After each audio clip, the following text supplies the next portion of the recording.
kondisi kesehatan Mama Ami sempat menurun beberapa waktu lalu. Bahkan, ia sempat menjalani perawatan di Singapura. Artis Syahnaz Sadiqah buka suara perihal kondisi kesehatan ibunya, Ami Kanita yang sempat menurun. Adik Raffi Ahmad itu menyebut bahwa ibunda masih berjuang melawan masalah kesehatan yang tengah dihadapinya. Yang kemarin memang kurang bagus gitu ya hasilnya, makanya ini sekarang masih sambil berobat, kata Syahnaz Sadiqah saat ditemui di kawasan Semanggi, Jakarta Pusat, belum lama ini. Karena kondisi tersebut pula, Mama Ami masih harus menjalani serangkaian pengobatan.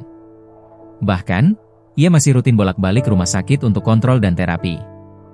Masih harus kontrol, tegas Syahnaz. Istri JJ Govinda itu juga mengungkap bahwa keputusan untuk berobat ke luar negeri merupakan kesepakatan bersama keluarga besar. Hal itu tak lain demi memberikan perawatan terbaik bagi sang ibu. Kendati demikian, wanita yang akrab disapa Nanas itu belum mau membocorkan secara detail penyakit yang diderita ibundanya. Ia hanya memohon doa untuk kesembuhan. Sebelumnya sempat diketahui Ami Kanita tengah menjalani perawatan intensif akibat kondisi kesehatan yang cukup serius. Ia mengalami saraf terjepit serta adanya gumpalan darah di bagian kepala, yang membuatnya harus menjalani tindakan operasi. Demi mendapatkan penanganan terbaik, Ami Kanita menjalani pengobatan ke Singapura. Saat ini, Ami Kanita sudah kembali ke Jakarta setelah sempat menjalani perawatan di luar negeri. Akan tetapi, proses pemulihan masih terus berlangsung dan ia tetap harus menjalani pemeriksaan rutin.